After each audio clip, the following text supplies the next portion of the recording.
Demunarraan tokko yaadu yaa jigaaku maalan ballee siriyaaku hiriyaaku. Galmee seenaa gubbaa irratti mootii jaalalaaf dhiiga isaa dhangalaase mootii teessoo aangoo ulfinaa yaaduu dhiisee.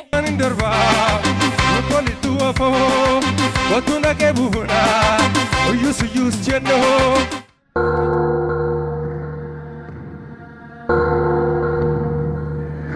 ኢየሱስ ክርስቶስ ዱዓካው አንገፋቲ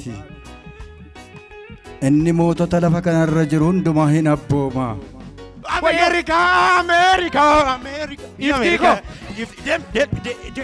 ፍራ አሜሪካ ዳንቀብዶት አቲ ፍራ አሜሪካ ኢሲ Yuunivarsiitiin Dambidolloo yuunivarsiitii dhaloota afuraffaa yookaan fourth generation yuunivarsiitii keessaa isa tokko ta'uun ni beekama. Yuunivarsiitiin keenya waan gurguddaa sadii irratti xiyyeeffachuudhaan hojjetaa ni jira.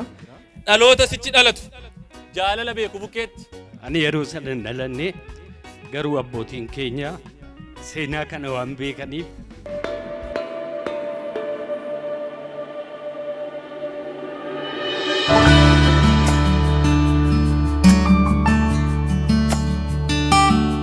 American okay Yes. of course Zen Firan Makasa?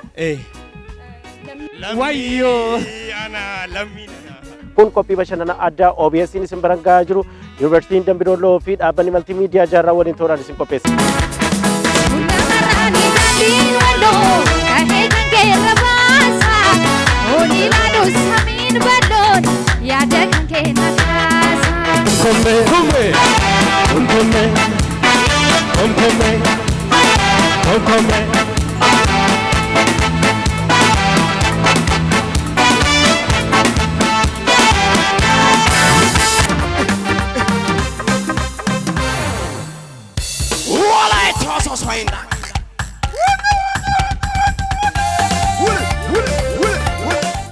Guyyaa ayyaana sa'aatii 9 irraa jalqabee televezyiina OBS'n nu eegaa walta'iinsa Yuunivarsiitii Dambidolloo fi Maltiimiidiyaa Jaarraatiin kan qophaa'e ayyaana gaarii.